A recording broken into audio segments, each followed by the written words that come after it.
Good evening, everybody. It's Steve Lookner with Agenda Free TV. We are here to bring you a live update on the school shooting today at a Christian school in Madison, Wisconsin, the Abundant Life Christian School. And we're going to get you the latest updates here.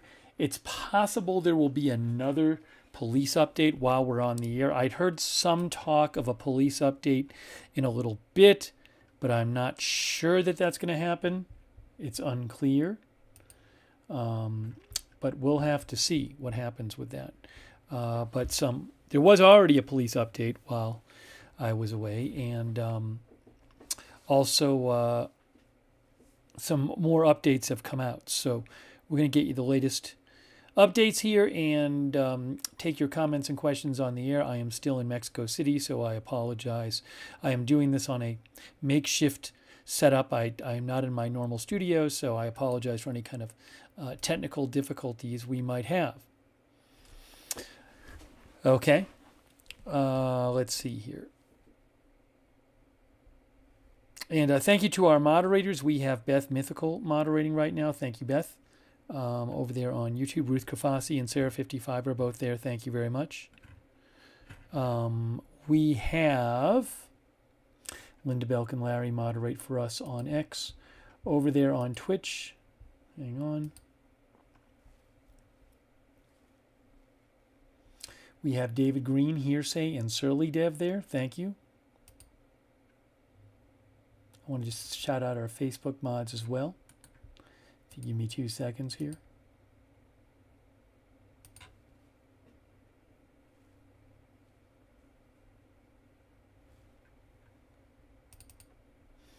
We have Margaret Riley, Kay Larry Body, Ronald Egnor. Thanks so much to all of our moderators. Really, really appreciate it. Okay, the latest update I just saw an update a few minutes ago on this. This is unconfirmed information. CNN is reporting that they are hearing from a law enforcement source that the attack was planned in advance and that the shooter had been dealing with problems and that the shooter had expressed some of these problems in writing and that police have the writings. Again, that is a report from CNN, a recent report where they say this was planned in advance. There are writings that the police have. The shooter had been dealing with problems and expressed some of these in writings.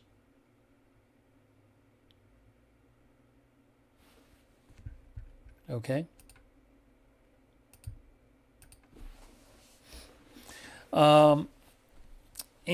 Just a reminder about, a possible manifesto, as Flor Morena says. I've seen some accounts online say like, oh, here's the manifesto, and I just don't know if that stuff going around is real. It could be, might not be. So many times we're covering stuff, and all this stuff is being said on social media, and it turns out to be false. So, I don't know if there's a purported Twitter account and a purported manifesto being shared around online, and I just don't know if it's legit. So I'm not going to start getting into that stuff when I have no idea if it's actually legit or not. But we'll see if the police have anything to say more about this tonight. To remind you, or if you haven't been following the story today, this was at a Christian school in Madison, Wisconsin. A shooter who is a student at the school, and reportedly a female student. I believe AP says she is a 17-year-old female. CNN had reported she was a 17-year-old female. That has not been confirmed by authorities yet. A female student at the school, who reports say is female, shot a number of students and a teacher. One teacher died. A student died. 2 students are in critical condition, and there are 4 other students who are injured. But, again, I heard there may be a police update tonight. I can actually play you the previous update, but I heard there might be another update. But I have not seen that confirmed yet, that there's another update. So I have my eyes peeled for that. I'm guessing we'll find out soon. I mean, it is almost 8 p.m. Yeah, Reagan Parsons says 8:30, and I'd heard 8:32, but I'm just not sure about that. I'm not sure that that's happening. I've been hearing this about a possible 8:30 update. Oh, AFP says there is going to be a presser. All right, well, AFP just posted that there is going to be a presser, so I think there's going to be. Give me 1 second here. Maybe we can get you video of that.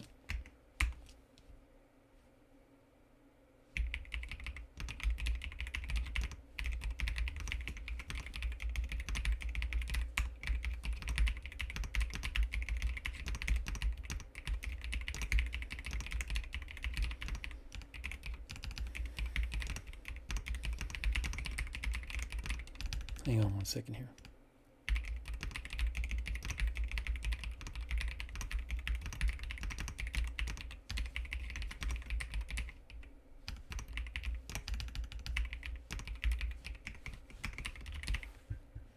So I'm hoping that maybe I can get you video if this new update does actually happen.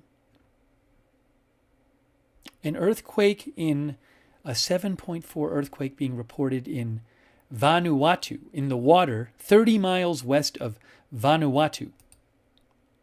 Just want to give you a heads up about that. That is in the Pacific Ocean.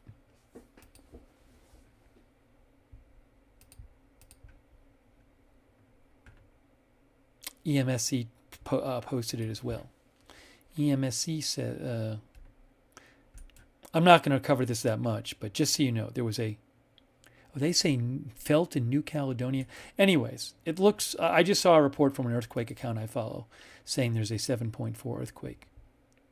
It's an account called Earthquake Robot, Earthquake Bot.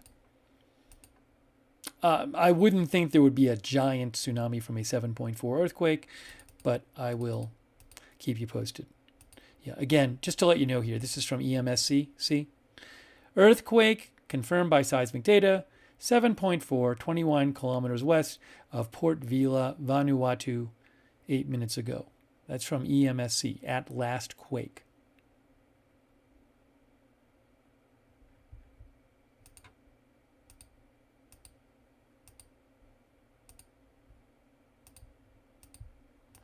Again, maybe there'll be some kind of tsunami warning or something. I wouldn't expect a giant tsunami from a 7.4 earthquake, but I will keep an eye on it.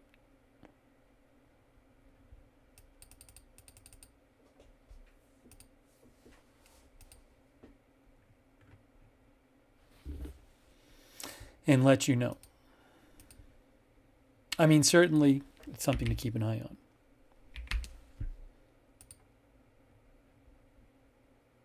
USGS has it as a 7.4 as well, by the way. You can see right there, 7.4.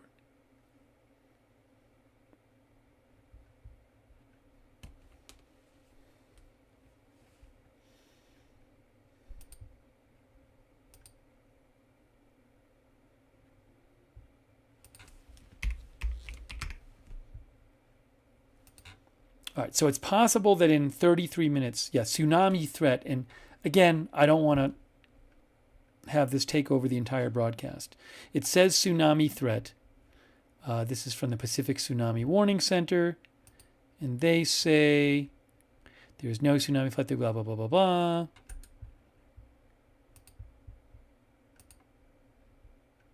All right, they haven't really said much yet. Oh, here it is. It says here, hazardous tsunami waves are possible for coasts located within about 180 miles of the earthquake epicenter. Hazardous tsunami waves from this earthquake are possible within 300 kilometers of the epicenter along the coast of Vanuatu. That's the only place they have, I believe, said there is a risk of hazardous tsunami waves. That's called the Pacific Tsunami Warning Center.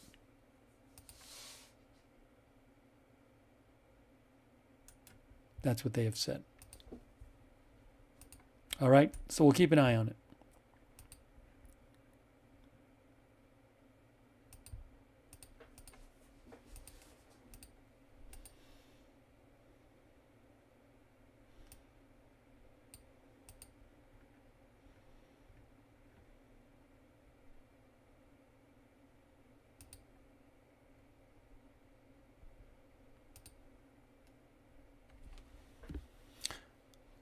All right. Let's see here.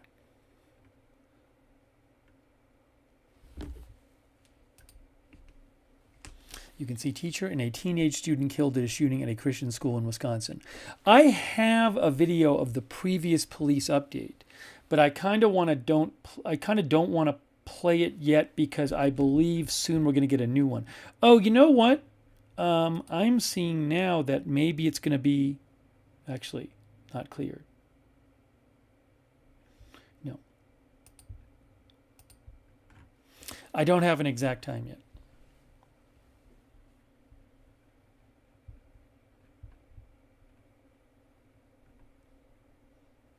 Caitlin Collins, who is on CNN, had posted today that there might be an update from authorities on the identity. She said authorities may release the name of the shooter around 9:30 Eastern tonight, which is in a half an hour from now.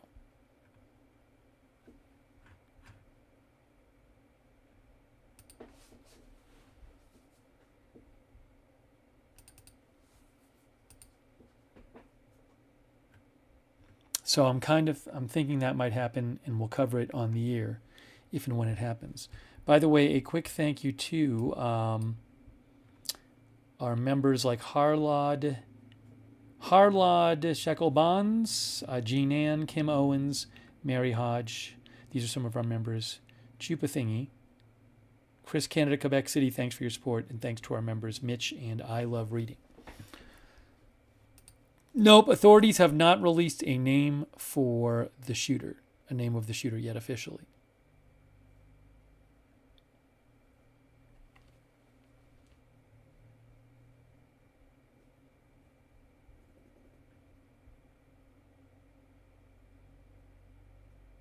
Yeah, some of our viewers think it's going to be in 30 minutes, but I haven't heard that officially.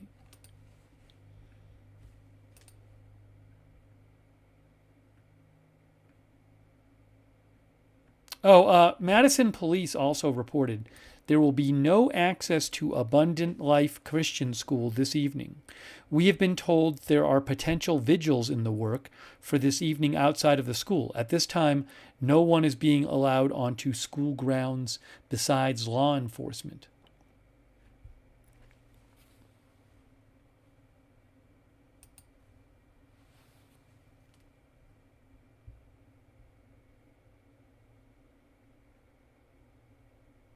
AP and CNN are reporting that it was a 17-year-old female shooter, but that has not been confirmed by law enforcement.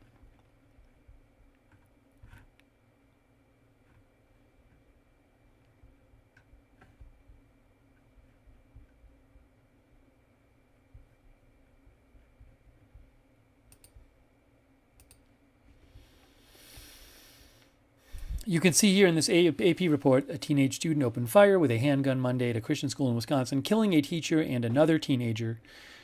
During the final week before Christmas break, the shooter also died. The shooter also wounded 6 others at Abundant Life Christian School, including 2 students who were in critical condition. A teacher and 3 students. Oh, but before they said this was all students. A teacher and 3 students had been taken to the hospital with less serious injuries, and 2 of them had been released by Monday evening. The shooter was a female 17-year-old female student, a law enforcement official told the Associated Press. Police believe the shooter was dead by apparent suicide when officers arrived. With a few rare exceptions, a 17-year-old cannot legally possess a gun in Wisconsin. The police chief, I think it was, said investigators may have enough information to release more detail about the shooter in another press conference today, which I think might happen in about a half an hour. Abundant Life is a non-denominational Christian school, pre-kindergarten through high school, with approximately 420 students. The school does not have metal detectors, but uses other security measures, including cameras.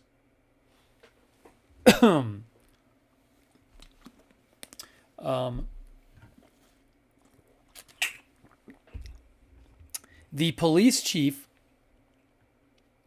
said that police are talking with the parents of the suspected shooter, and the parents are cooperating. Yeah, he said he didn't know if the people shot at had been targeted. A search warrant had been issued Monday for, where does it say here? Issued Monday to a Madison home, for a Madison home, he said.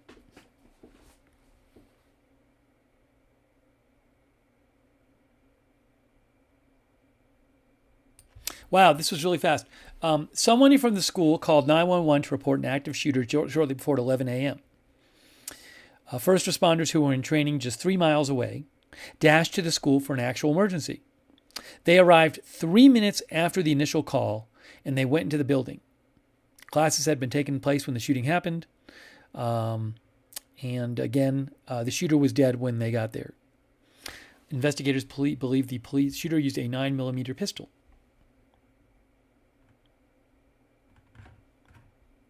Yes, she was reportedly a student at the school. Okay, again, it sounds like possibly an update at 8:30 Central Time from police.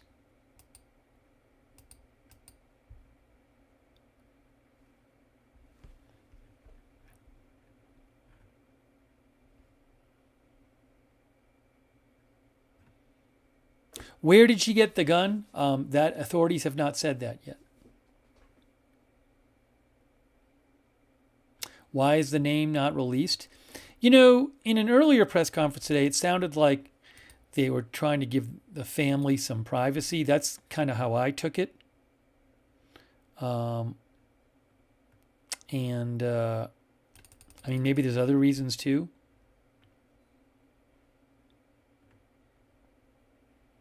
And again, I see some people in chat saying the manifesto. To repeat, some people online are passing around what they say is the manifesto. I don't know if it is.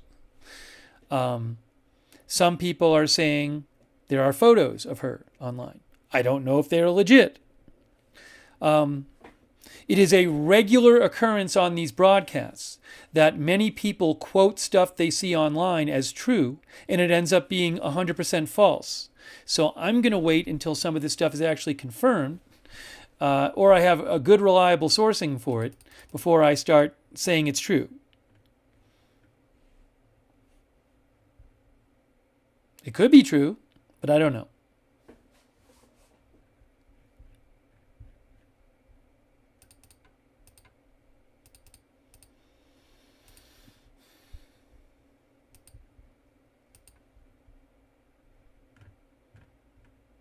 I have still not seen any actual confirmation of the time of the press conference tonight. Ruth says we will have to wait and see.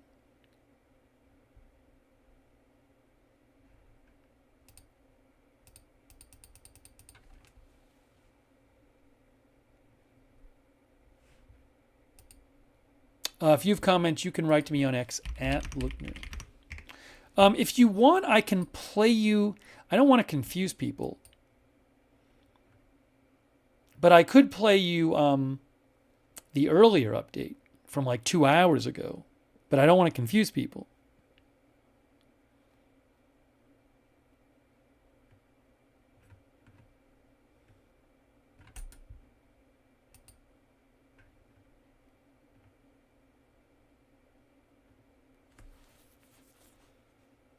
Whoa.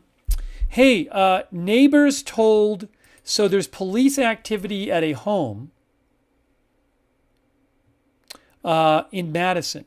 This is according to NBC News. The police chief confirmed that there's police activity in a home in Madison, and it's related to the investigation into the shooting. A search warrant was executed at a home. NBC News said the home by this evening had no front door, and neighbors told WTMJ of Milwaukee that police threw 2 flashbang devices at the home, one through the door and one through the window. That's from WTMJ. WTMJ in Wisconsin is also reporting the suspect is a 17-year-old female.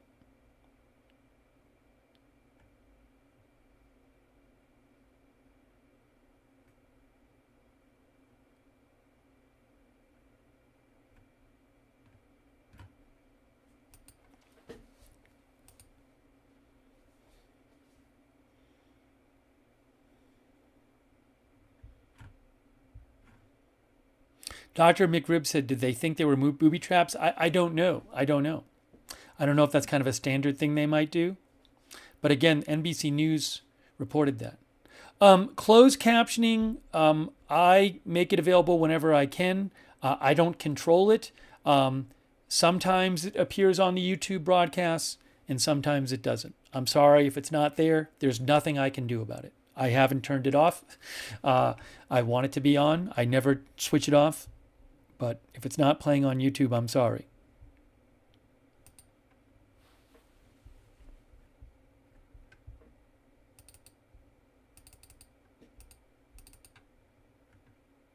Is that the shooter's house? I assume so, but I don't know for sure.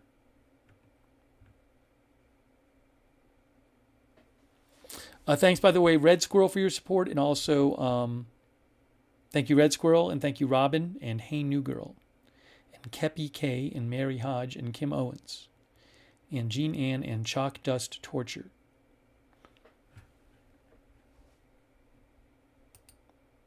One of our viewers said flashbangs wouldn't disable booby traps. Flashbangs, is it just noise? Noise and light? Wikipedia say flashbang may refer to a stun grenade, a non-lethal explosive device used to temporarily disorient an enemy's senses. That's what it says. Could the parents be held liable? I don't know the facts of the case, and I also don't know the law in Wisconsin. It would depend on the facts of the case and the law in Wisconsin.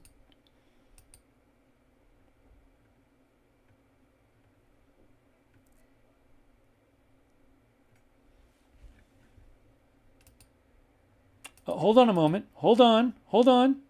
Reuters has posted... Reuters has posted that there's an 8:30 press conference, but I have it's possible I will not have actual video. I might have to give you just audio of the press conference. I can't use audio. I don't have the rights to, and sometimes the news agencies that I pay for footage, sometimes they have the video and sometimes they do not. So we'll just have to see. But Reuters is saying that there's going to be an update at 8:30 Central Time, which is in 19 minutes from now, guys. 19 minutes from now.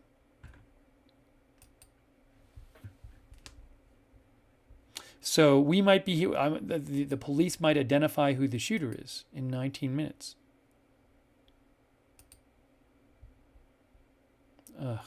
Okay.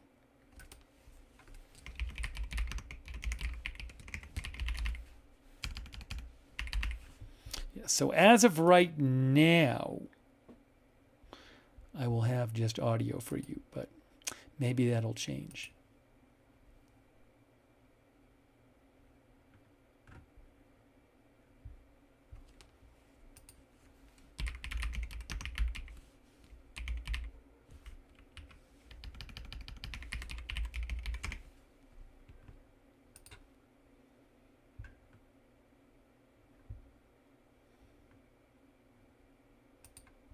Yeah, I'm not going to even bother showing you the previous update because we're close to the next update.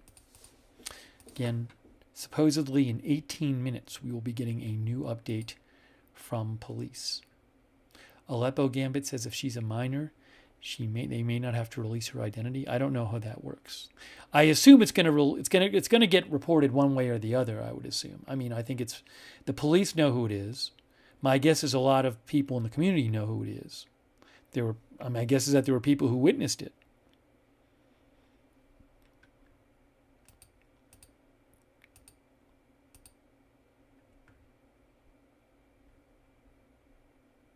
No, the police have not released a name of the shooter. That is just false.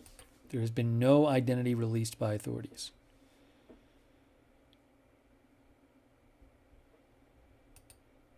Again, the shooter, as Manic Miner pointed out, the shooter is no longer alive.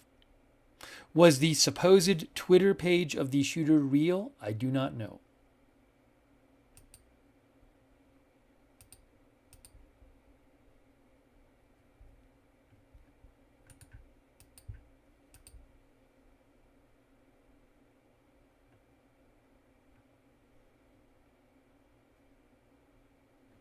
You can see here, look, this is from AP. Madison Police Chief Barnes did not release more information about the suspected shooter, including age, gender, or name. Barnes said investigators may have enough information to release more detail later Monday. Authorities have planned a fourth press conference in 16 minutes for about 8:30 p.m. Central Time. Barnes also warned people against sharing unconfirmed reports on social media about the shooter's identity. What that does is it helps erode trust in the process, he said.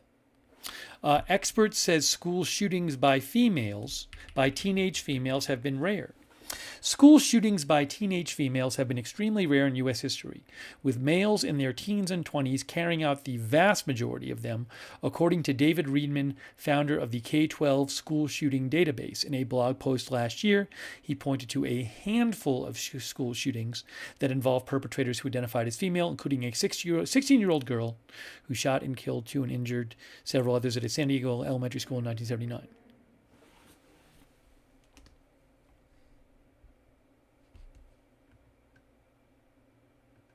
As we mentioned, multiple outlets, including AP, are reporting it was a 17-year-old female.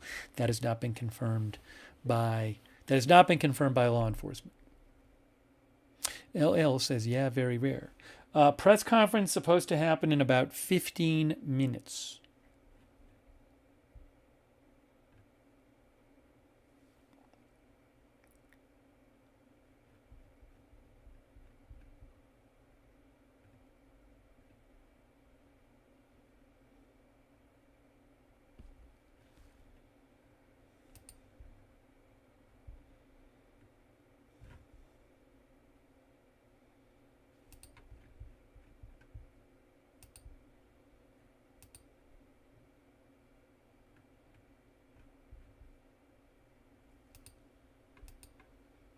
You can give me a shout on X, @Lookner.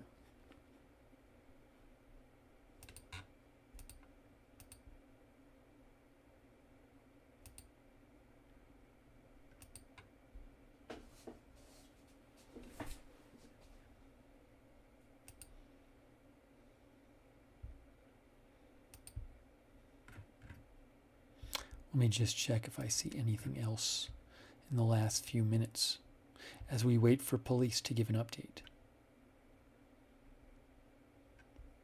We don't know yet if the victims were targeted. We do not know that. Maybe the police will have something to say about that in the update.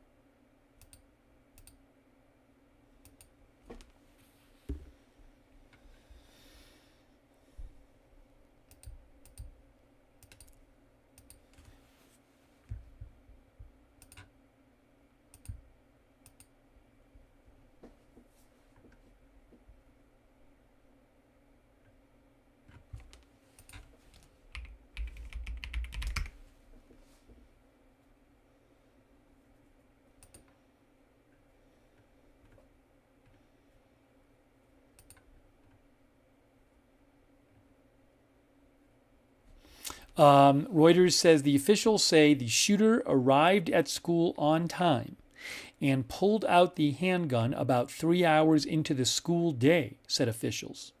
Once the shooting began, students were locked in their classrooms and handled themselves magnificently, said Abundant Life Christian Schools Director of Elementary and School Relations.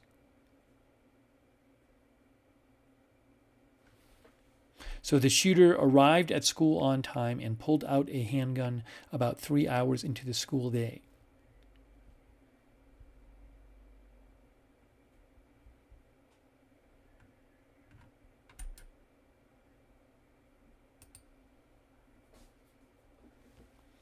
About 12 minutes, supposedly, until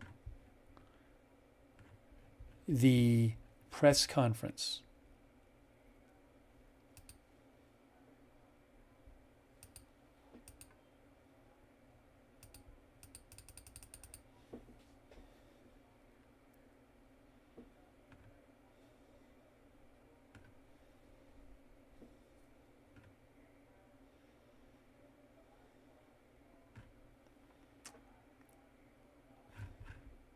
Again, I have a recording of the last press conference, but at this point I'm not going to bother with it because there's going to be another one in about 15 minutes.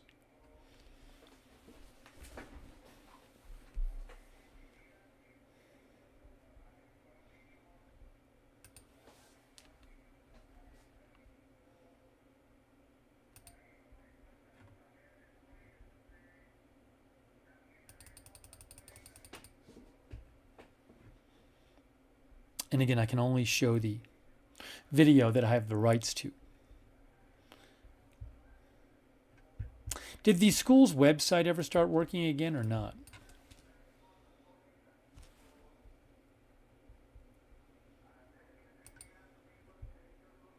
Let's see here. Hold on a second here.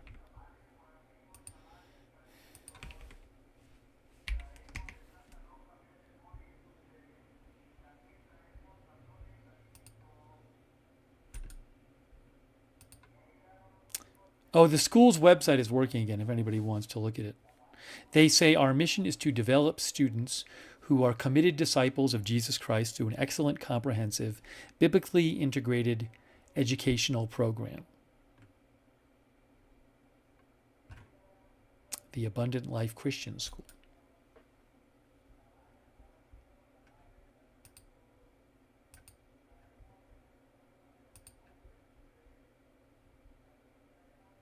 Ah, you know what? The Shark, I owe a big thanks to the Shark. The Shark mentioned, and I did not know this, that the city of Madison, actually, I did not know this. Wow, the Shark, thank you so much. The city of Madison is broadcasting the press conference. Because earlier today, the police had broadcasted it. But the city of Madison is doing this one. Well, well, well. You can thank the Shark, because I think we're going to have some video of this. Wow, the Shark, thank you. Very nice of you. I should have checked that. I've been checking the police page because the police page broadcast the first one. So I didn't think there was going to be a different page broadcasting the other one.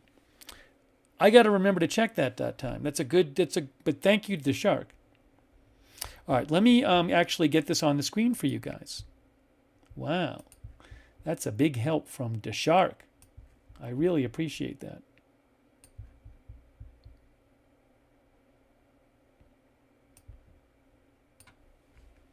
Look, there it is. There it is, guys.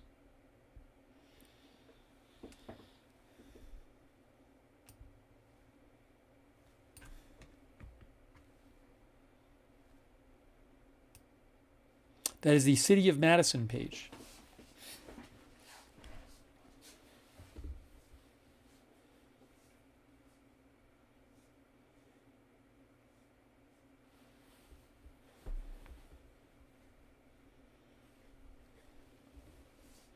It's a good reminder. Once in a while, something like this happens, and then I remind myself, I say, okay, next time I got to remember the other things to check. And then I forget.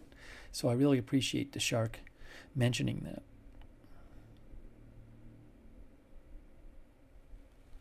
You can see it's supposed to be at 8:30 Central Time. There's a countdown on the left side of the screen there.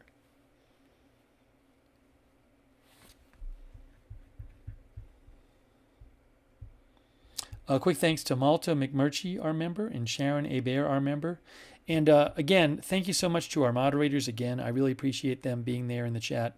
Ruth Krafasi, Sarah 55, Beth Mythical, thank you. Cynthia Moon, Roberts May Queen, Linda Belk and Larry on X. Give me 1 second here. Over on Twitch, Big Ball of Yarn, David Green, Surly Dev. Oops. Let me shout out our Facebook mods too. Kay Larry Body, Margaret Riley, Ronald Egnor.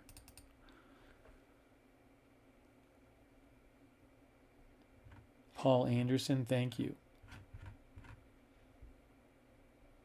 Thanks to our subscriber, Iva Lynn Berry Speedell over there on Facebook too. Okay, let's go over here. Again, we are waiting for the update live. You can see it says 5 minutes. 5 minutes.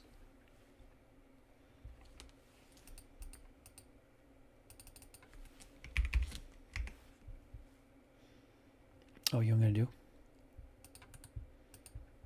I'm going to put up live Madison, Wisconsin. Just so I have it. Okay, that's done.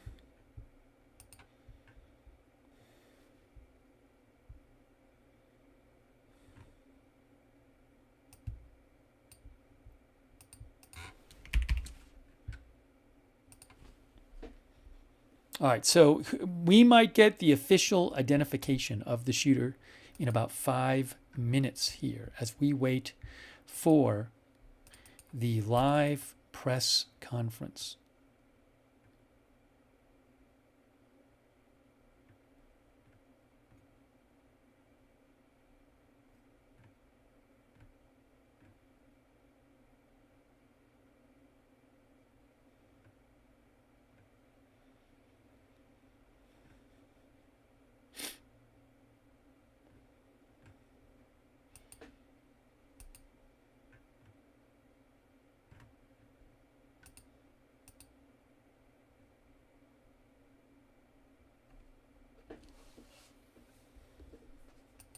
Again, I do not know if the purported Twitter account and purported photos and purported manifesto floating around social media is any of that is legitimate.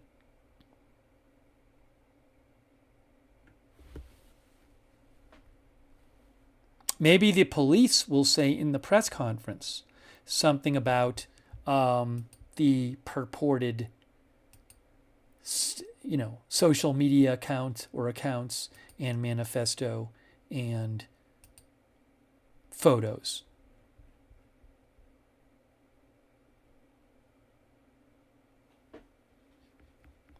Okay, about 3 minutes in theory, 3 minutes, although it could be longer. Let me just see if I can get my eyes on a different shot of it. It may start late. I mean, there is a podium there. I know there's a podium there. That I know. But what happened here? What happened here? Hold on a second. Hold on.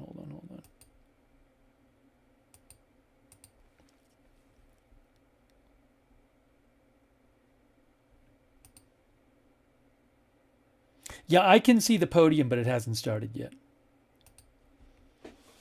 This I'm guessing this broadcast will kind of just start right as it starts.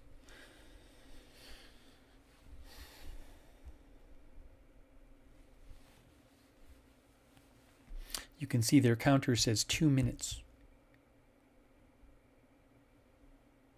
Oh, so by the way, I got to update my ticker.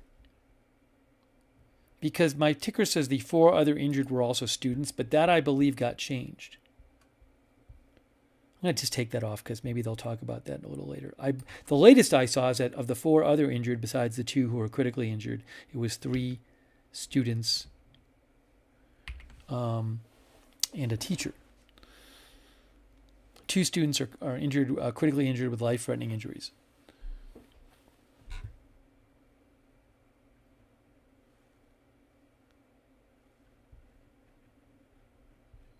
Envy says we need to address the mental health issues.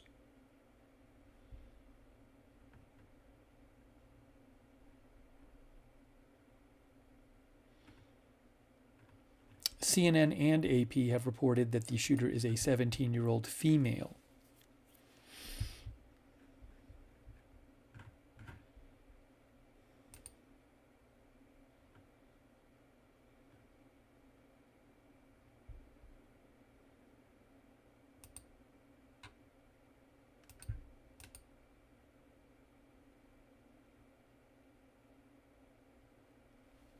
Oh, that's interesting.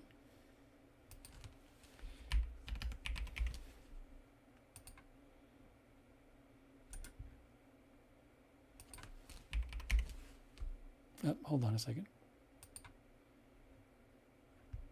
B&O News has a video. They said that there's some damage to the U.S. Embassy in Vanuatu in the Pacific Ocean due to a powerful earthquake, which I believe happened offshore.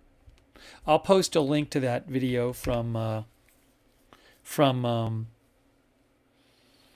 B&O News in the chat right there. I just posted a link to it.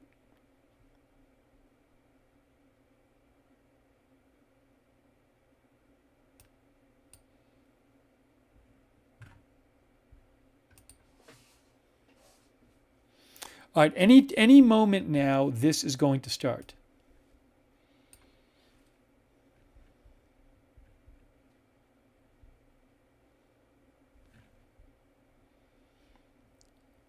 And give me a second here. Let me just peek. Yeah, it has not started yet. I have my eyes on a different video of it, and it is. I can definitely tell you it has not started yet.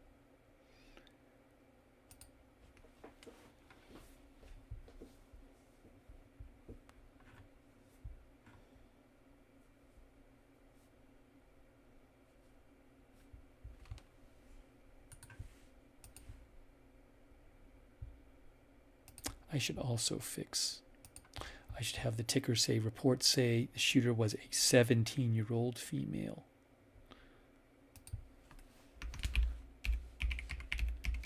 But we don't know if that's true.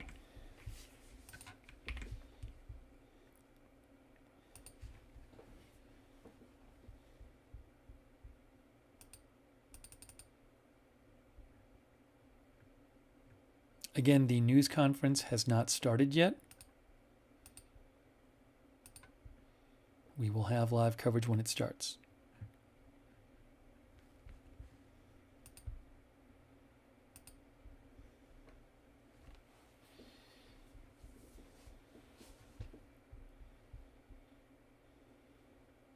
Darren says we know nothing. Well, we know a few things.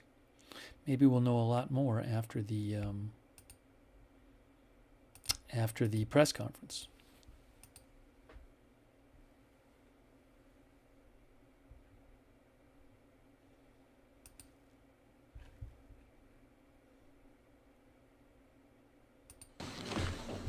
Oh, I'm getting sound. There's sound here. There's actually sound on this video. That's live sound that you're hearing. That's live sound from the video.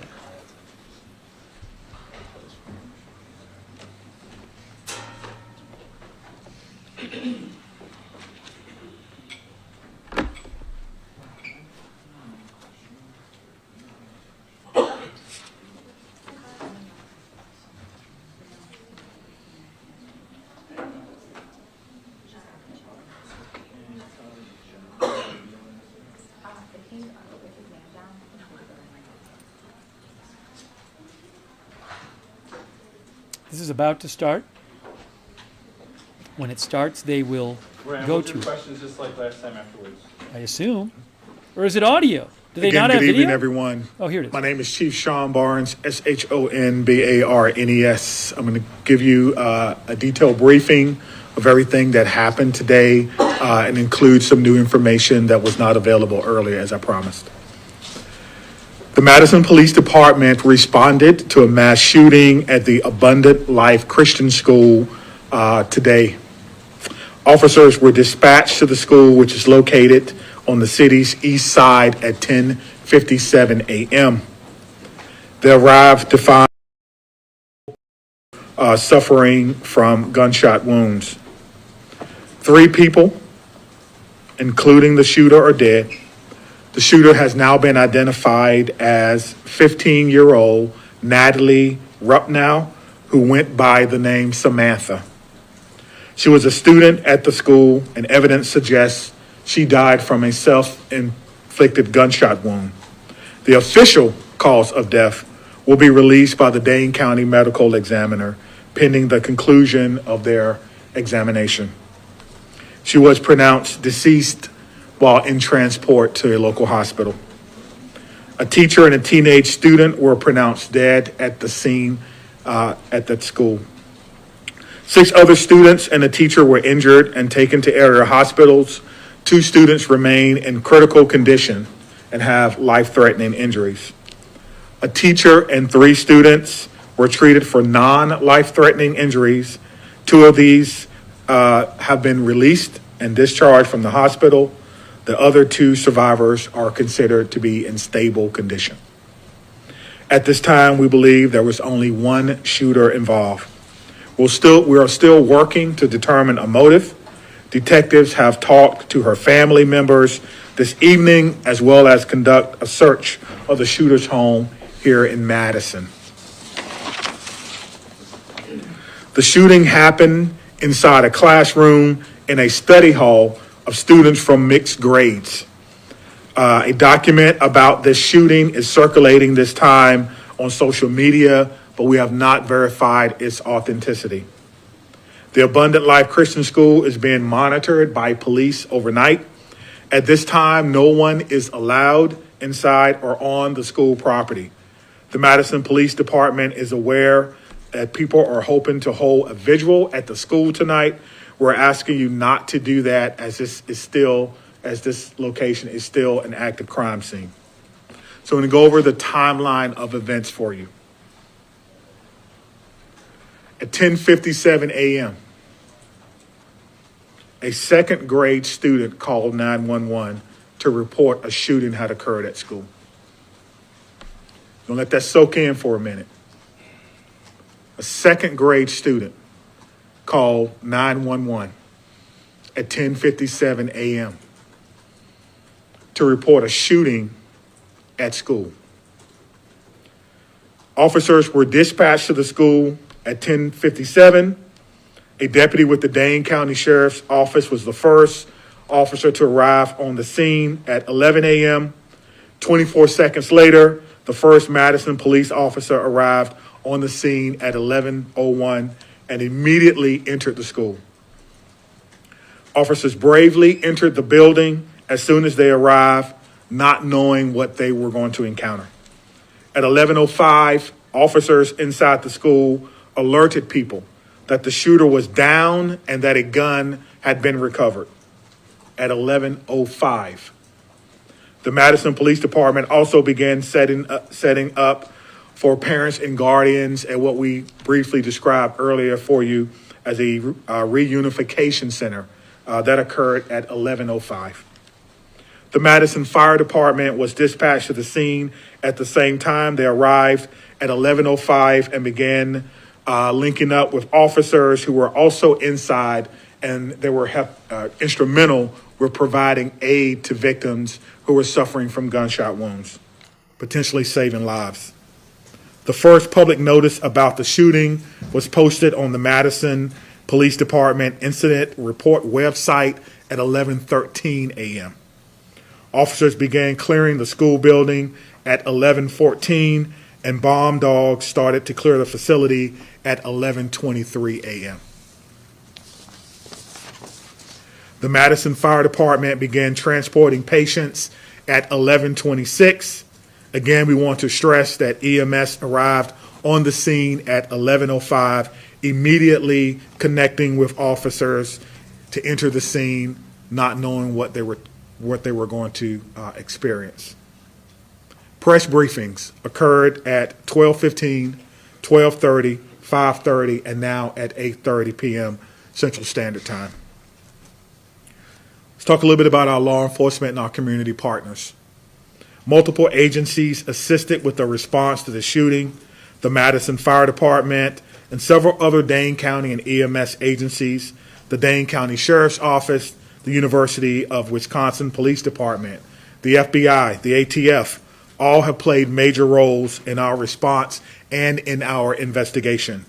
We also want to acknowledge UW Hospital as well as St. Mary's Hospital for their work in treating the survivors of today's school shooting. Community resources. There are resources available to anyone needing help or needing someone to talk to.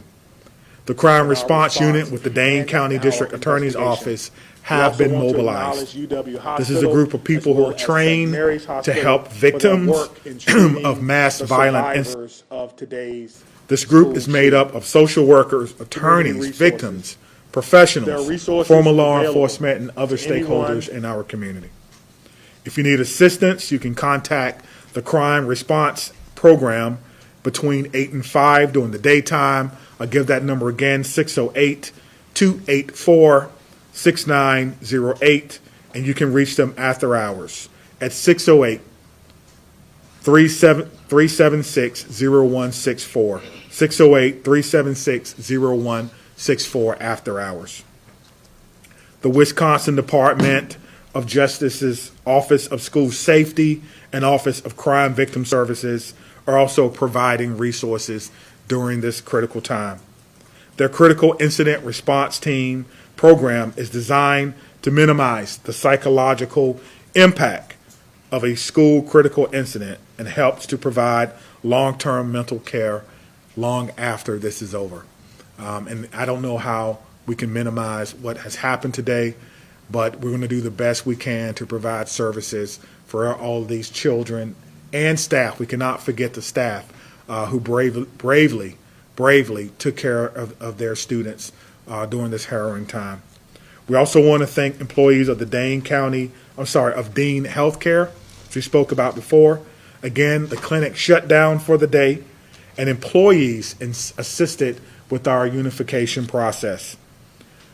We've also seen an outpouring of support from various community groups and businesses: Twisted Ground Coffee, Greenbush Bakery, Ian's Pizza, Culver's, Mission Barbecue, Starbucks, Salvation Army, and all who donated food for the Unification Center so our children could get fed and be taken care of while they waited to be unified with their loved ones.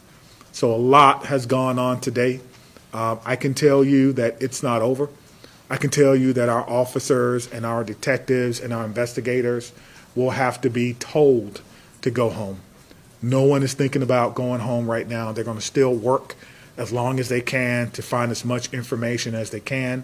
Obviously, we want to have some daylight tomorrow, so the crime scene is locked down at this particular time, but the officers and detectives and investigators continue to work.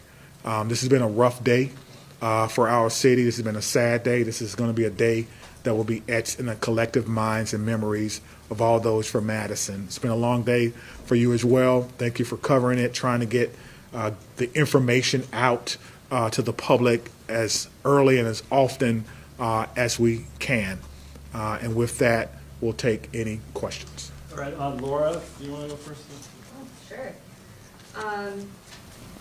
So there is a Google Doc that is lost that has been circulating on social media. People are saying that is the manifesto of the shooter. Are you able to talk about that? Yeah, we haven't been able to verify that it's authentic. We're certainly aware that it's been posted, and the person who posted it alleged to have a connection with the victim. We have not located him yet, so I cannot say whether or not that's something that she was a part of. As soon as we can, we'll let you know. The good news is we have shared that with our partners, with the FBI, and so we're certainly looking into some of the things that were written in that particular document. Madison, Right over here. Could you just recap those numbers one last time for us on the injuries and the deaths? Sure. That there was some discrepancy there. Okay. Ready? Yes. All right. 3 people, including the shooter, are dead. Identified the shooter for you. A teacher and a teenage student were pronounced dead at the scene. 6 other students and a teacher were injured and taken to area hospitals. 2 students remain in critical condition and have life-threatening injuries. A teacher and 3 students were treated for non-life-threatening injuries, and 2 of those have been released or discharged from the area hospital. I'm just going to jump in. It's 2 students in critical condition, and then 4, including a teacher, and 3 students with those non-life-threatening injuries. Thank you. Lucas from the State Journal. How did this 15-year-old get a hold of this gun? Do you know at this point, was it given to them? It's a good question. How does any 15-year-old get a hold of a gun, or anyone for that matter? You get into the philosophical question about guns and gun safety, something that we all should be talking to our loved ones about. That's something that will be a part of this investigation. We are certainly speaking and talking with the parents who are cooperating to determine if they were gun owners and if they had guns. But at this time, again, we're still talking with them. It's been a long conversation. We appreciate them cooperating with the investigation. Okay, Maddie from WISC. Is there anything else you can tell us about communication with the parents or the family? No, just that they are cooperating with us right now. We're currently speaking with the father at one of our facilities, trying to determine what he may knew or may not have known about what happened today. But again, he lost someone as well. And so we're not going to rush the information. We'll take our time and make sure that we do our due diligence in doing that. Just the father you're speaking with? That's correct. Could you spell the name, Chief, of the shooting? Sure, absolutely. Thank you. You ready? Natalie, Natalie, Rupnow, Rupnow, but went by Samantha, common spelling. I'm Scott from AP. Went by Samantha, common spelling. Chief, you said the shooting was in a study hall. Was it all self-contained within that room, including the shooter? Was the shooter in that study hall? Again, I have not been to the crime scene. I was told that it occurred in study hall or during study hall. So there's different students, obviously you can imagine, from different grades that were in there. I have not seen the physical inside of it to be able to answer that question. All right, Tabitha from Chief, it's unfortunately notable that a second grader was the one who made that 911 call. Are you able to share with us, that conversation with that second grader and what parents can do as far as talking to their kids about this? Great. So I'll start with the first thing. What I can share with you is that our 911 dispatch communicators are trained to talk to children. We've talked children through parents choking. We've talked children through CPR and a variety of other things, even giving birth, believe it or not. So they are trained to do that. But to me, it makes my heart skip a beat to think about that. And we teach our kids, if something's wrong, call what? 911. And so the child was able to do that. Give me your second question again, please. Yeah, when it comes to terms of parents talking to their children about this, specifically about what happened today, but then also, calling 911. Yep. So the message for parents, for me, is simple. It's the same thing that I would tell my children. Listen to the instruction of the adults in the room.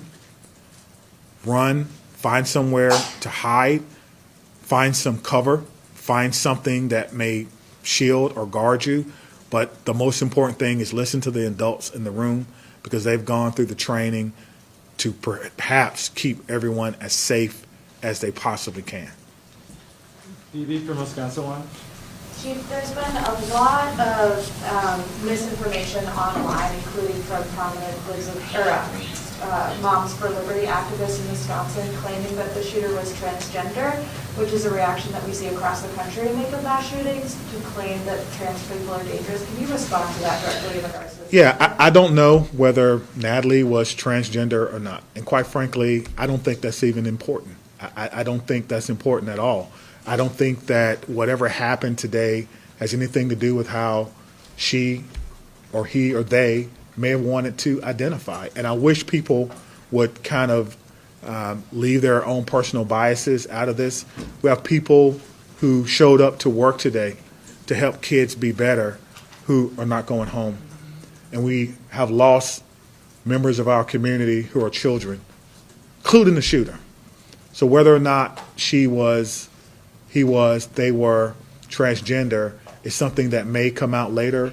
But for what we're doing right now, today, literally 8 hours after a mass shooting in a school in Madison, it is of no consequence at this time. And so I would encourage people to be responsible with your social media. I won't go into some of the things that I've seen on social media that quite frankly are incorrect, that are not true, that are just not helping at all. And I choose not to breathe life into that because it's negative and we don't need it right now. We need to come together as a community and heal and try to wrap our arms around those who survived yet another school shooting in Madison. And that's where my focus will be for the very near future. Adam from CBS 58. Right here in the middle. Question for Trish. A few weeks ago, we spoke after the Kenosha incident in which the student actually, it was not a real gun. But we talked about copycats. What is the DOJ doing in the next couple of weeks? Even Chief Barnes or even Special Agent in Charge Hensel about the next few weeks, copycats or possible threats? Thanks for that question. Trish Kilpin, Wisconsin DOJ Office of School Safety Director. It is true that in light of school shootings, we also see an uptick, a contagion effect of other school threats. Today, in SUSO is our Speak Up, Speak Out Wisconsin tip line where people can report concerns. We have seen an increase in planned school attack tips. Since its inception in 2020, we've received over 350 tips about planned school attacks that can be averted. Often after an incident such as that happened today here in Madison, that people start to think about, I should have reported this, I have knowledge that someone could be planning a school attack, and they need to have a place to report that. So we encourage the community at large, students and families, to report to SUSO or their local law enforcement or local school officials if they have concerns that somebody is planning a school attack. Targeted violence is preventable.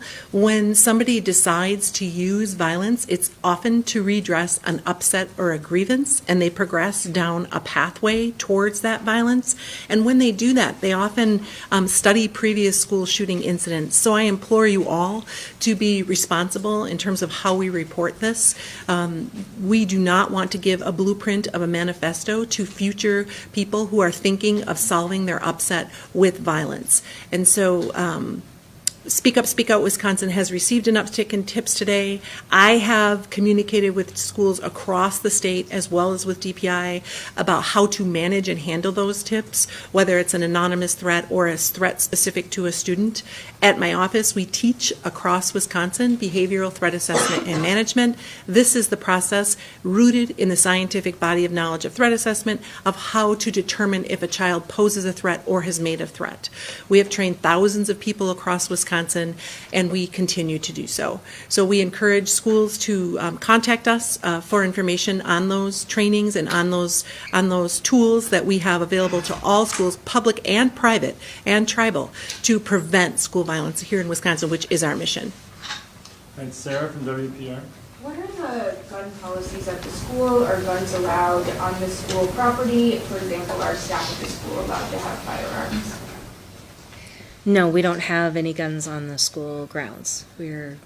we don't have it posted as a gun-free zone, but school, we don't allow the students even in the elementary, if they're playing out on the playground and they want to make finger guns, we don't allow that. So we talk about guns in the way that we feel is responsible, that they are to be used by those in authority and those who have a need for them, but that we at school have no need for guns. And so no staff as well in that? No. All right, Daniela, I think you guys stay up there maybe, but do you have a question? Yeah, I do. So, I guess this one is for Chief Martin. Okay. So was the second grader in the classroom where the study hall was occurring when she made the call, or was she in a different classroom? I think it was in a different classroom, but obviously the sound of a firearm is usually unmistakable. And then again, we heard how the teachers reacted. Lockdown. The students know what that means. Some level of preparation, and then of course a call from the student, 911, of an active shooter.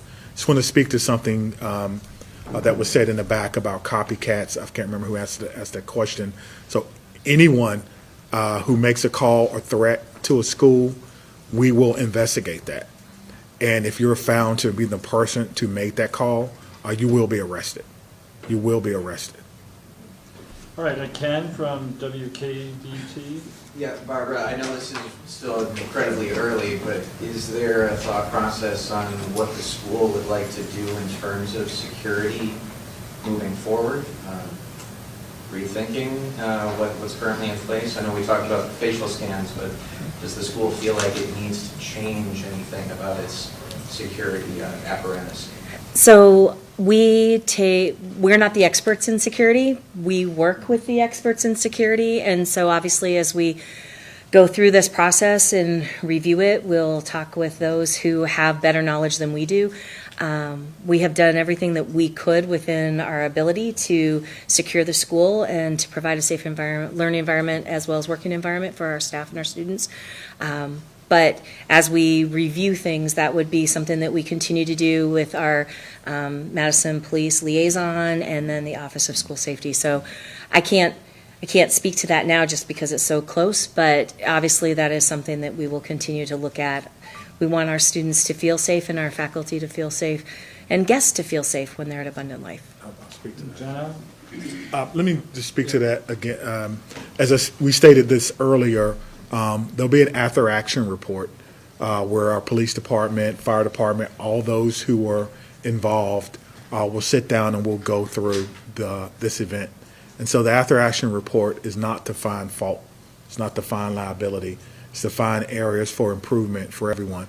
If there is a recommendation to be made, we will make that recommendation. But if there's not a recommendation to be made, we won't do that. But we will look to see what we can do as a form of continuous improvement. I think that's very important. Can you talk about the gun that was used? I can't. I haven't seen it. It's obviously, it may still be on property because you have to be very careful about how we take things from the scene and how we document those. But I know it's a handgun, but I cannot tell you any other characteristics of it at this time. All right, Jenna. I'm sorry. Was Natalie on your radar at all, on MPD's radar, and have you ever had any sort of interaction with her previous to today? I don't know if we've ever had any interaction with her to today. That's something that our intelligence analysts will be looking at and going through. Again, we've recently made the positive ID, and so that will be part of the investigation. To my knowledge, I'm not aware that we've had any issues with her. I think if there were, we certainly would have had some type of intervention, but I'm not aware of that. But again, that's part of the investigation. We have a criminal intelligence section, and part of their job is to kind of do background on people and where they are. And in addition to that, we also have some resources from the FBI, just in case people live other places, right? Not just in Madison. And so we're trying to put it together. I think that's what you're trying to get at. What do we know about this person? All right, we'll get back to you, but okay. One of you from ABC. Is there any additional information that you can give to us on Natalie? What her academic record, disciplinary record, if any? Was she integrated into school? Did she have friends? Is there any color you can share with us on, if there were signs of bullying or anything like that? Yeah, so obviously that may be a question from the school, but I don't think they can answer that right now. She is a child, and so you're asking about some personal and private things about them that I don't think they would be at liberty to share at this time. But certainly if she has friends, people will say what they think about her, but just be careful with that information and sharing that. Again, she's still a child, and so some of those information we will not be able to share with you. Okay, Whitney from CNN. We've covered, several cases recently where parents are eventually charged. Are you questioning the parents with the, in mind there might be potential charges for the parents? No, the parents are fully cooperating. We have no reason to believe that they have committed a crime at this time. Mills? As far as the suspect goes, do you know if she planned the attack? And then also, too, do you know if she lived with both of her parents or one? Yeah, again, that goes to motivation, which we are not fully aware of at this particular time, and whether or not who she lives with, that kind of speaks to some of her personal attributes, which I'm not going to discuss at this time. Do you believe she planned the I attack? do not know. I do not know. All right, Ashley from WI. Right here. Can you tell us at all what may have been recovered in the search of the shooter's home, and also what grade was she in? I'm not sure what grade she was in, but they're still searching, and so they're still going through evidence in the home, and so we do not have a complete list of the things that were collected from the home. Again, that was done with the consent of the parents. Earlier we talked about a search warrant. We did not have to execute that search warrant because we had the full cooperation of the parents. Were there any weapons? Again, that would speak to what was collected, and I don't not know what was collected because I believe they're still working to go through that home. All right, Blake. Chief, back here, can you confirm at this point in the investigation if the home on Delaware Boulevard is the suspected shooter's home? Yes. And the second part of the question, you talked about your officers running in to that scene. Can you talk about the conversations that you've had with those officers and what is kind of going through their mind mentally right now as they begin to kind of tackle this? Yeah, as they begin to kind of sit with what they were asked to do today. Before any officer can leave today, they have to go through what we call a checkout procedure. They have to go to our command post, they have to check out with a supervisor, and then they have to check out with someone in peer support. So no officer will go home today without having the opportunity to talk to someone who wears the uniform, who's specially trained to do counseling in crisis management. And so that's part of our checkout procedure. How do you lead them through this? We do that through compassion, through leadership, through training, through togetherness, through the support of the community, through understanding that this is a job that is very noble, that is meaningful work, and that our job as leaders is to make sure that our work is safe and meaningful. It's safe because we have training and tactics that we employ. We did that today. They know exactly what happens during an active shooter. Stop the killing, stop the dying, stop the threat, then treat other people. They all know that, and they all did that today very, very well in cooperation with other law enforcement officers from around the county. And so that was our message that we've been talking about for a very, very long time. We were able to do that today very, very successfully, well, as successfully as we could. And so today, again, tonight, officers will have to sit with that. We have peer support, EAP, a variety of things available for those officers who had to endure that today. So thank you for asking that. All right, Laura, real quick, and then we got to get out of here. All right. So this shooting occurred a couple of hours into the school day. I'm wondering if there were, if anything was reported about, this young woman who did the shooting, if any teachers said anything or any other students. I would not have information about whether or not she had a record with the school, and quite frankly, that would not be something that we would be able to release. Chief, any timeline on when you're going to release the age and names of the other two victims involved in this? Yeah, I think we want to make sure that all family members have been notified. We want to make sure that all family members are okay with it. Obviously, people will start to speculate. We had a question earlier about social media and how powerful that can be, and information that people will put out. But we have a briefing set for tomorrow in our command post at 1 p.m. And so that will be one of the topics of consideration being able to put out the names of those persons, children, staff member, who lost their life today trying to protect each other and get another school shooting. So we'll be back here tomorrow at 1 p.m. and we should wrap it up, Chief. Okay. That's all I have. Thank you so much. Thank you. Okay, so that was the Madison police chief. And that was from Madison City from Madison, City of Madison. That was from the City of Madison, that feed. And what we heard is that the Madison school shooter was a 15-year-old student, Natalie Rupnow, who went by the name Samantha. And that is a name that had been floating around social media for several hours. I just posted on my X account, I just reposted a thread by this person at Slatzism, Slatzism. And that thread was posted before this press conference, and the thread contains possible info and possible excerpts from the manifesto from the shooter. And the reason I posted it is that thread did get the name and the age right, which to me certainly lends it some believability. Police have said that a manifesto document floating around online, they haven't confirmed that it's legit. So I don't feel comfortable talking about that on the air right now because it has not been confirmed. But if you want to look at it, it may very well be legit.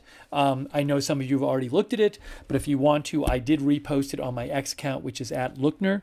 And I just don't feel comfortable at this point with starting to show these things on the air because I don't want to show something and have it turn out that it's not the legitimate writings from the person.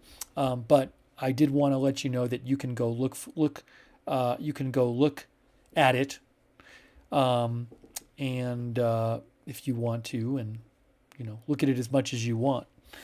But I'm going to take some comments from you guys. Brew Exploring said she seemed like a very disturbed individual. So I read over some of that stuff. Yeah, I mean, just on an initial kind of skimming it over, it is certainly a bit disjointed and obviously angry, but, doesn't read like totally clearly to me. But again, I don't know that it's legit, but if it is, it certainly, it was a little all over the place.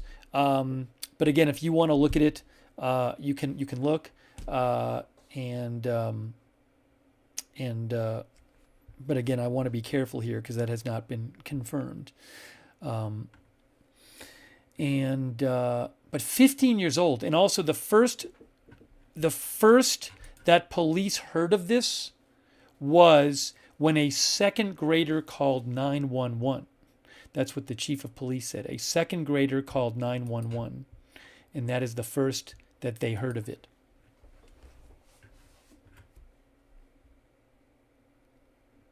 And there's also discussion in that thread, and again, I don't really want to get into the details here, but if you want to get into it, on your own, that's certainly understandable.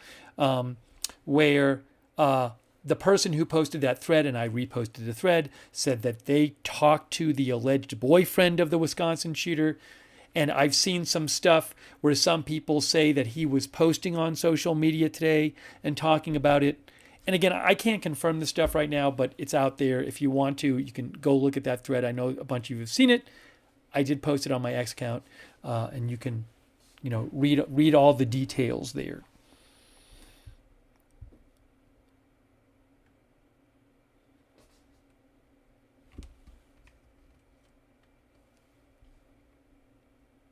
No, these posts were not made. One of our viewers, Faith Frankenheim, asked, "Does this mean the person who made these posts knew about it ahead of time?" The friend who released the manifesto. Yeah, I mean the person who made these posts made them after the shooting. So, at least in terms of the person who made the posts, They didn't post before the shooting. As to whether, other people knew anything before, that I don't know.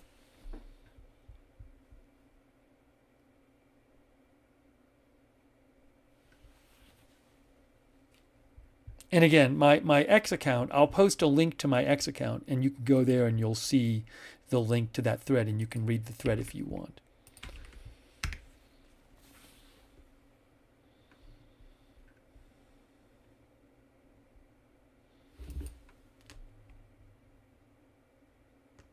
And for what it's worth, because I know there's been some questions about this, and again, I don't know the answer, but I know there's been a lot of discussions about this.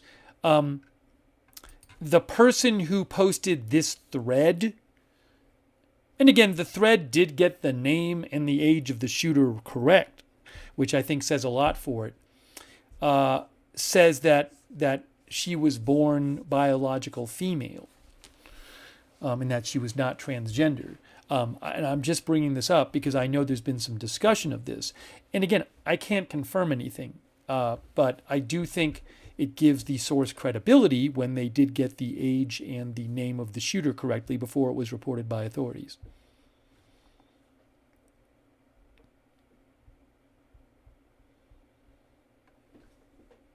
LL says the thread is very thorough.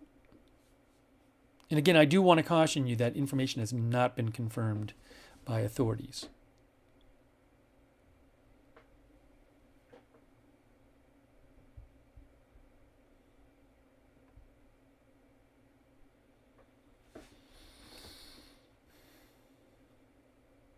But 15 years old. 15 years old.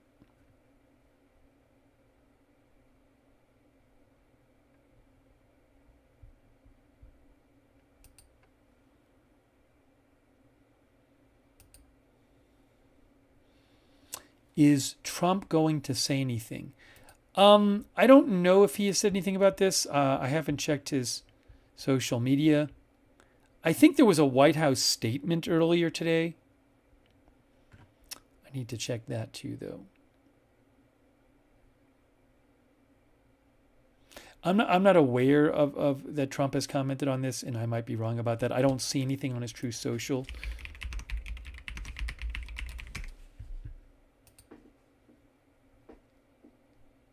Yeah, so there was a statement posted on the White House social media.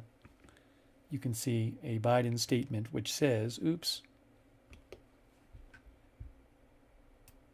Today, families in Madison, Wisconsin are grieving the loss of those who were killed and wounded at Abundant Life Christian School. It's shocking and unconscionable.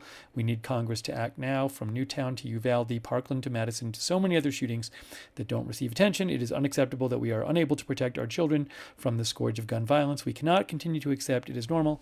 Every child deserves to feel safe in their classroom. Students across the country should be learning how to read and write, not having to learn how to duck and cover. Jill and I are praying for all the victims today, including the teacher and teenage student who were killed and those who sustained injuries. We are grateful for the first responders who quickly arrived on the scene and the FBI supporting local law enforcement efforts. At my direction, my team has reached out to local officials to offer further support as needed. My administration has taken aggressive action to combat the gun violence epidemic. We passed the most significant gun safety legislation in 30 years. I've taken more executive action to reduce gun violence than any other president in history, and I created the first ever White House Office of Gun Violence Prevention, but more is needed. Congress must pass common sense gun safety laws, universal background checks, a national red flag law, a ban on assault weapons and high-capacity magazines. We can never accept senseless violence that traumatizes children, their families, and tears entire communities apart. That is a statement from President Biden.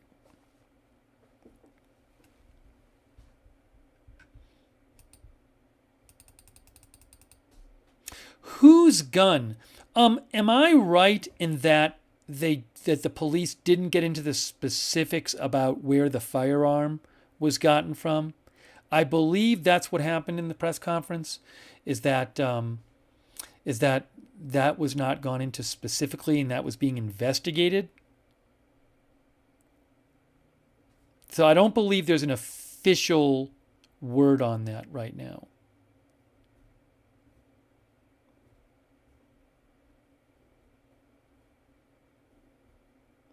Patricia Gray said specifically they said they would not at this time.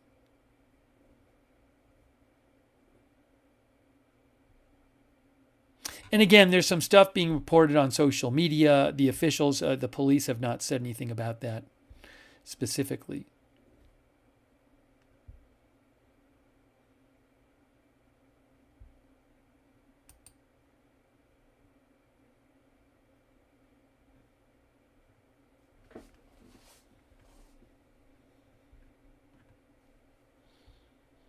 Also, I don't believe the police have gotten into whether they think, I think they're still investigating this, whether they think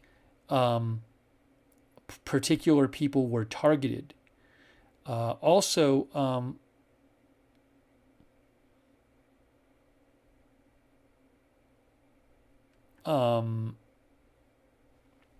sorry, I forgot what I was going to say.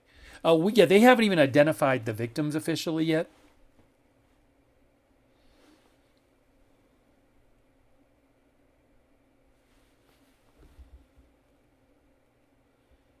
Jay Hitchcock said the police officer said all he knew for sure was that it was a handgun. American Girl says, sounds like it was a troubled child. And I'm guessing that in the coming days, unfortunately, we cover these things fairly regularly, that we will hear about more publicly from people who knew this person, maybe from the family, people who knew this person in school.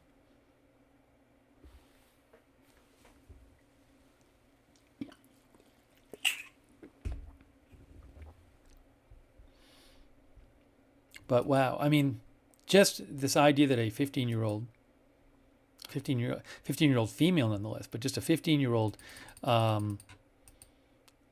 took a gun to school and shot all these people. Just terrible. And apparently took her own life as well.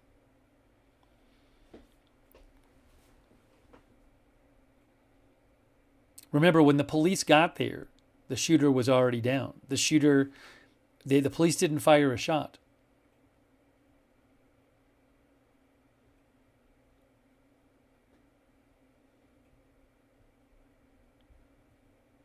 And again, a reminder, I'm not going to discuss it here because the information is not confirmed. I have posted a thread, or I have reposted a thread on my X account from somebody who said that they had information, that they had excerpts of the manifesto, and that they had talked to the alleged boyfriend of the Wisconsin shooter. This person who posted this did get the name and the age of the shooter correct a significant amount of time before it was reported by authorities, which to me lends credence to their claims, but I can't confirm this information.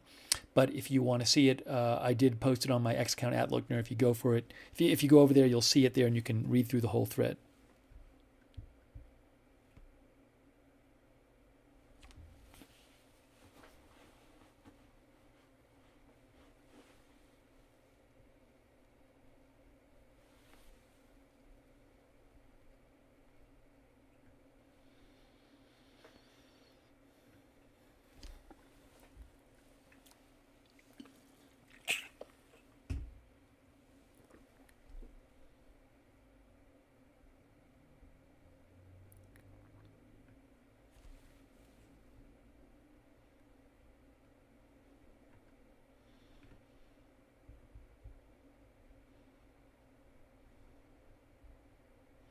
I will take some more comments from you guys here. Right, and some of our viewers have mentioned this. The thread that I mentioned to you by this person named @Salatzism, SALTZISM on X, claimed that the alleged boyfriend had not met her in person, that they were a long-distance couple, but they had not met in person. That's what the thread claimed.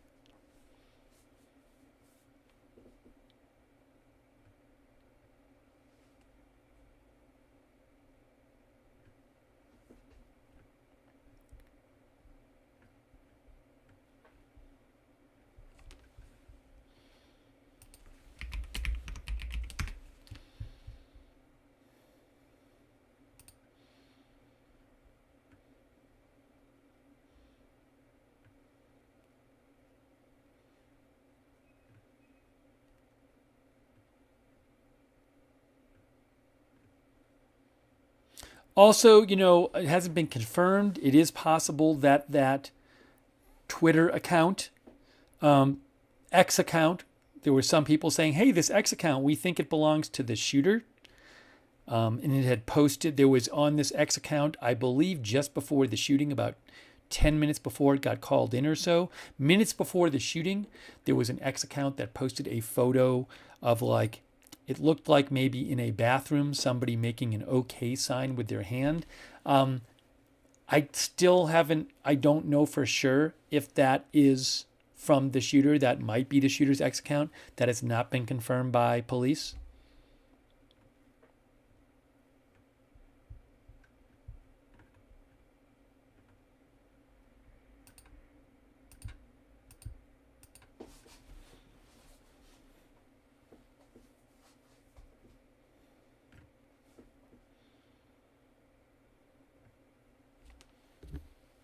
And again, this was a private religious school.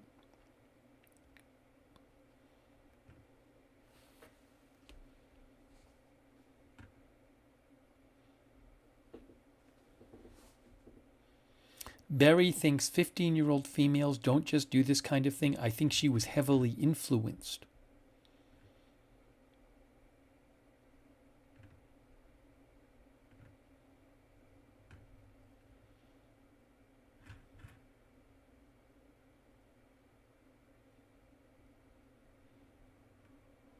Lulz says, so she had a boyfriend, but she hated men. I think what Lulz is referring to is, again, the thread that I posted that you can go read, had, if I remember right, there was, I think one of the excerpts it posted had some anti-male writing in it. Is that what it is? Is that where I read it? I read some sort of purported excerpt somewhere. Now I can't even find it. Or was that a different thread by somebody else? Someone will tell me in the chat. I know I read it somewhere, but I can't remember if it was that thread or a different thread. Again, I can't confirm the stuff online as being legit, but as I mentioned, the source of the thread certainly got a bunch right.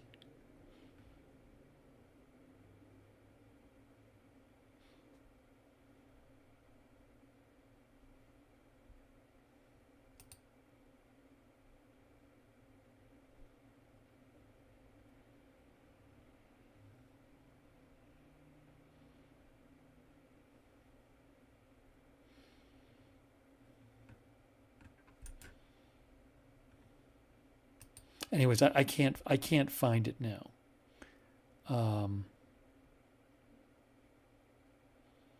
That purported excerpt, which had anti-male claims, but I can't find where that was.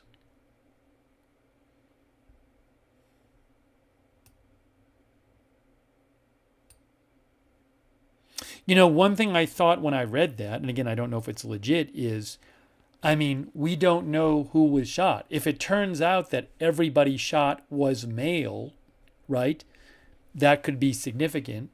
But I don't know that happened. Maybe it wasn't. Maybe it was half male, half female who was shot. We don't know that. We don't have that information right now.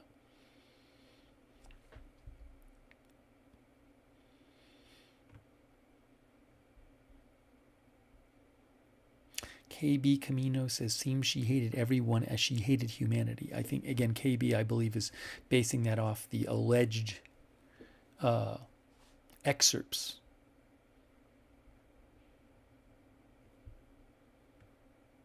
Of the writings.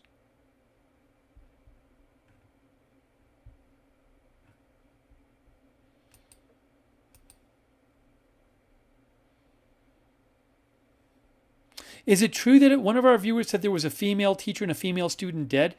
Where was that reported? Because I didn't see that anywhere.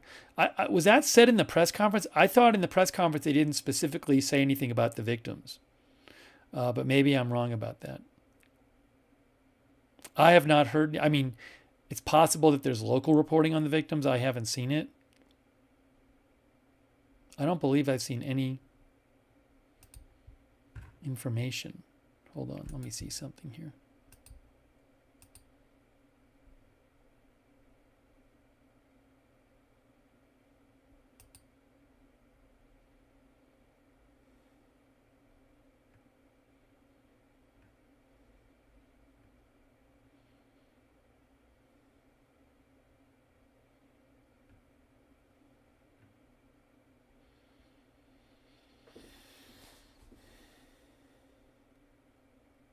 Jojo I am says, I never heard female. You mean victim? Yeah, again, I haven't heard any information about the victims. Oh, somebody sent me some excerpt post or something. Again, I know I read some sort of expert before that I was trying to remember, and I couldn't remember where I saw it.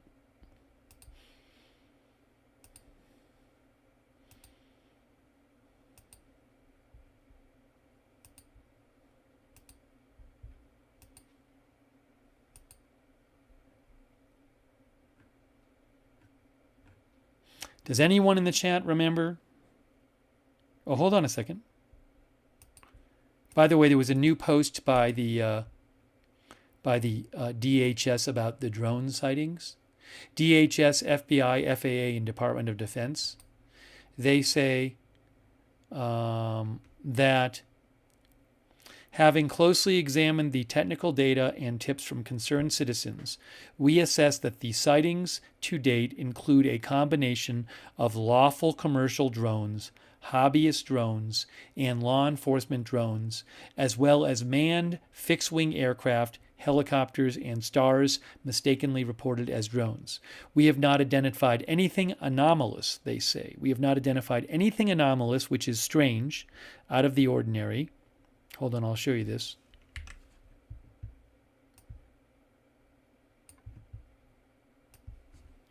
We have not identified anything anomalous and do not assess the activity to date to present a national security or public safety risk over the civilian airspace in New Jersey or other states in the Northeast.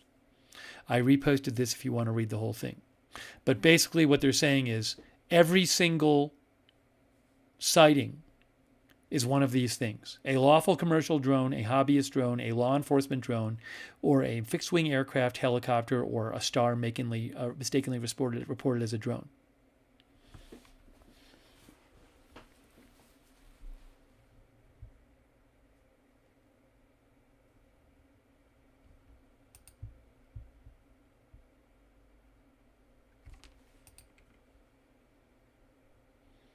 I will post a link to the statement if you want to read it.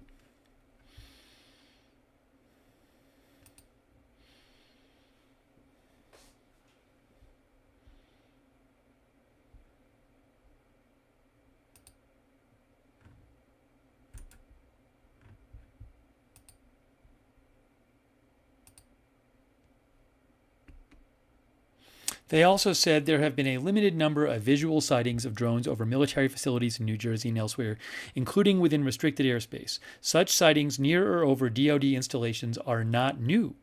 DoD takes unauthorized access over its airspace seriously and coordinates closely with federal, state, and local law enforcement authorities as appropriate. Local commanders are actively engaged to ensure there are appropriate detection and mitigation measures in place.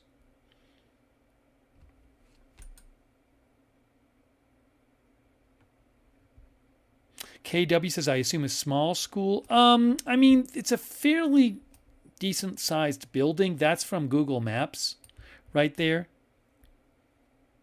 I don't know where all the classrooms are and everything, but the Google Maps shows the school right there. So it's not like a one-room schoolhouse or something. But I don't know how much of the class is used by, how much of the space is used by classrooms and all that.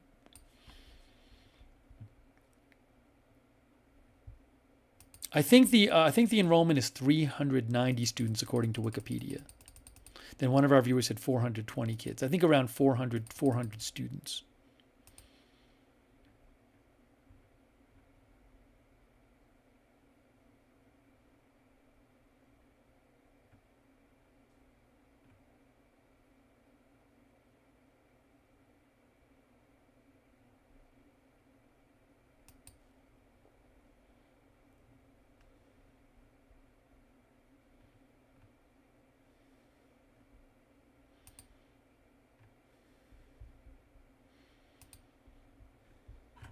Okay. Take a couple more comments here.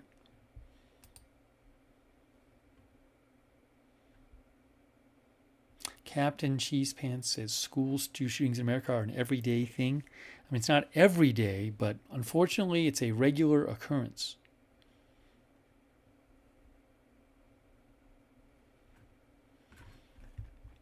By the way, I owe a quick thank you to X Token III, our new member C Prouse.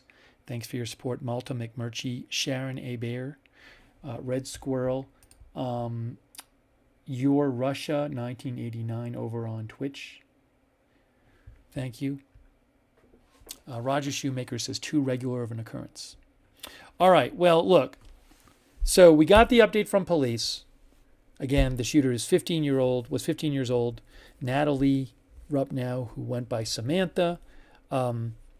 Desert Fox says, when are they going to charge the father who bought the gun? So we don't have confirmed info about the origin of the gun from the police yet. I assume in the coming days we will get more detail from police on their on their investigation and where they say the gun was obtained and all that.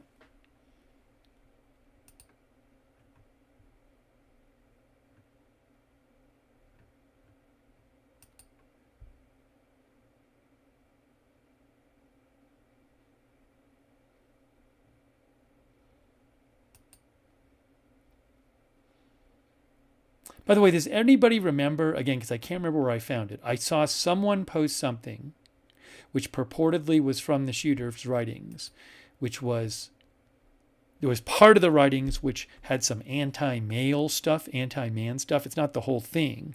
And I can't even remember where I saw it. It was one of those posts. So I'm sorry because I mentioned it and I wanted to be able to direct you to it.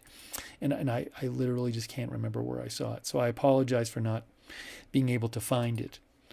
But again, if you want to see the thread, a thread with a purported manifesto that is from a source that did get the name and age right well before the authorities reported it, which I think lends it some credence. I did repost it on my X account, and a lot of people have read that. You go there and check it out. Just know that has not been confirmed as legit by authorities, but it very well might be.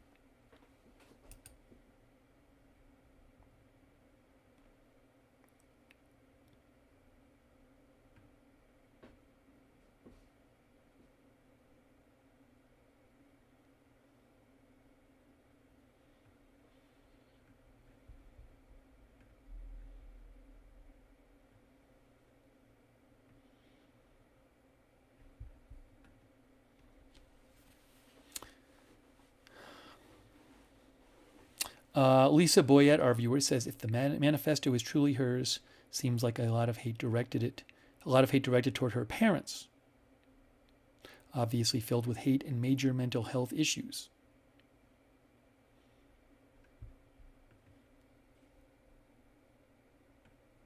No, there was no official thought on the motive given in the press conference. You can rewind and watch the press conference, by the way.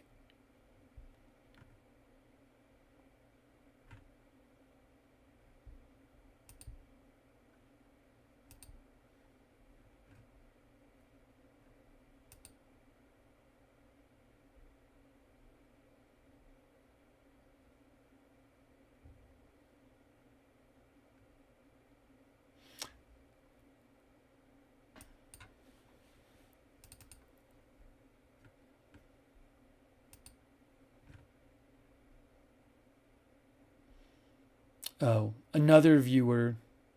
I don't know where this came from, though.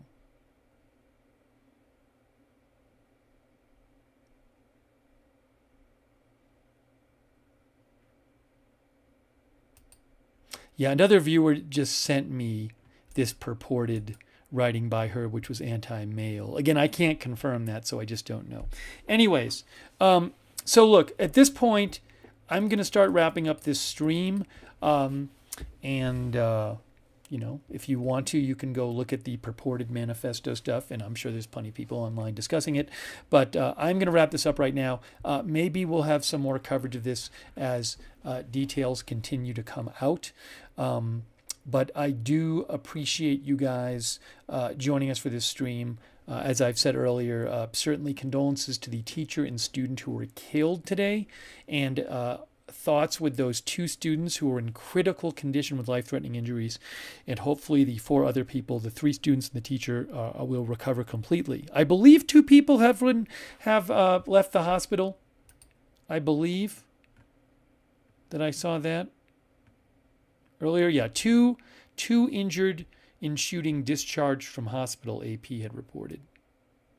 A spokesperson for SSML said 2 patients were discharged on Monday night and 2 others remain at stable condition in that hospital, and 2 remain in critical condition at a different hospital.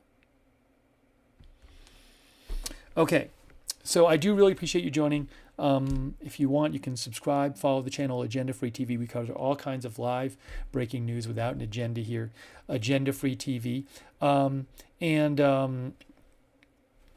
will post updates on my X account, which is at Lookner on X, where I've also posted a link to that thread, which purportedly has some of the manifesto in it. Unconfirmed, but very well might be legit. And I will post a link to my X account in the chat right now. And thanks for everybody who has been sending me news tips and updates during the broadcast and during the day. I do really appreciate that. And thanks everybody who's been watching, and also everybody who's been in the chat, participating in the chat. Thanks also to Susan Logan for your support. I very much appreciate it, Susan. And turn on notifications. I never know when big news is going to happen. I didn't know this was going to happen today, obviously. And but if you want to know when we're going live, it really can be at any time. We have our own notification system. It works really well. So it's free. Sign up. It's on Discord. The mods will post the link to the notifications in the chat. You can find that notifications link in the description of this video on YouTube and Facebook as well. And speaking of the mods, thank you so much to our mods for being here. You guys are awesome. They are the reason that we can have chat rooms, that we can allow you guys to discuss everything freely, as long as it is civil and respectful and stays within the boundaries of, good taste and respect for the other chatters. And so the mods are there to do that, and I really, really appreciate that. So Sarah55, Ruth Krafasi, thanks so much for being there. Beth Mythical, Roberts May Queen, and all of our YouTube moderators who have been over there. Thank you so much for all your help today. And Linda Belk and Larry on X, over there on Twitch, Big Ball of Yarn, Bastion Girl, David Green, McBritches, Sarah, and Surly Dev, and all of our other Twitch mods. Thank you. And our Facebook mods. Oops, hang on a moment here.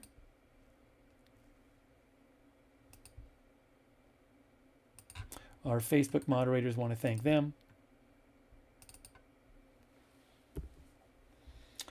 Kay Larry Body, Margaret Riley, Paul Anderson, Ronald Egnor, thank you.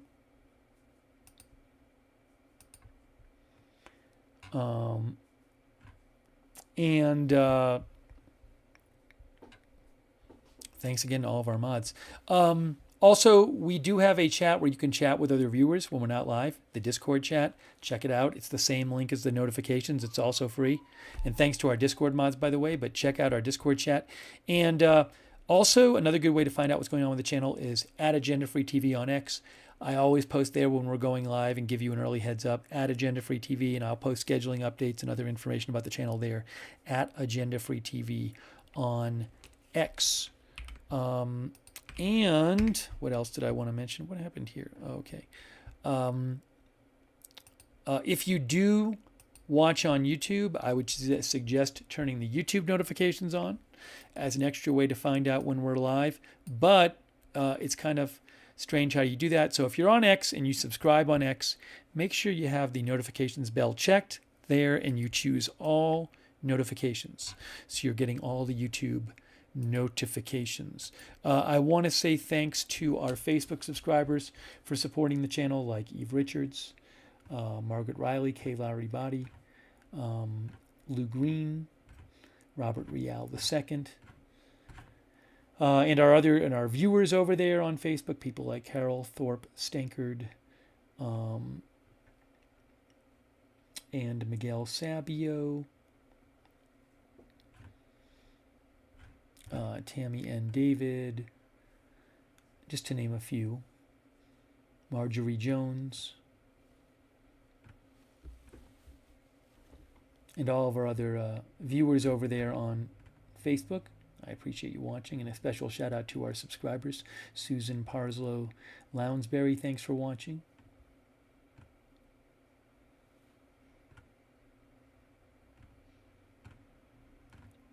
Okay, also over on Twitch, our subscribers over there, really appreciate your support of the channel. Jenny George 68, Wall Street and Shaggy. Mick Bridges, Holistic.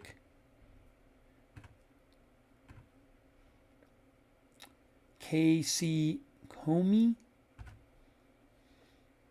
Drunk Can't Cook, Integrity Farmer Bob, and all of our other Twitch subscribers, thank you. And our Facebook, YouTube members, thanks to all of our members over there. People like Mama Dukes, Jean Romaine, Red Squirrel, Dr. McRib, E Oddity, Envy, Rob Zilla, TJ Adams, Hoagie's Mom, Trav, Red Squirrel, Raina Hood, is it Punch Gut, Naomi Nocturnal, Charlana, Cack, John, all of our other YouTube members, Patricia Grace, thank you, Mystical.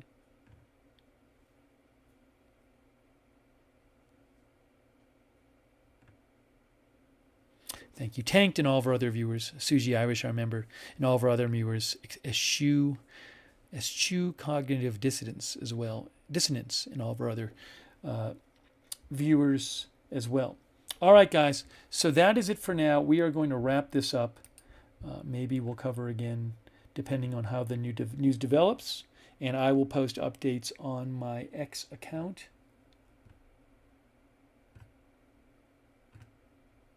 Thanks, Billy Joe Drays, for watching as well. All right, guys. That is it for now. I really appreciate you watching. And again, thoughts with those injured in this shooting and condolences to the families of the two people killed. Just a terrible story. A 15-year-old shooter, 15-year-old female shooter named by police in this shooting. 2 dead. And the shooter dead, and 6 others injured, 2 of those injured in critical condition at a Christian school in Madison, Wisconsin. And, oh, you know what? The last thing I'll do really quick. By the way, you know, I missed this in the press conference. I know I was about to sign off, and I'm sorry. But I'm reading a CNN summary, and they say that the chief of police said in the press conference, we have no reason to believe they have committed a crime at this time. Although, so again, some people have asked, hey, could the parents get arrested or something? But again, the police also haven't even said, they said they're still investigating where the gun came from and all this stuff. So I don't know what they know and what they don't know. So we'll have to just see, you know, what police report about the gun and all that stuff. But they have said that the police are being cooperative. The police have said that the family is being cooperative. All right. That is it for now. Thank you for watching our coverage, and we will see you soon with more live breaking news coverage right here at Agenda Free TV.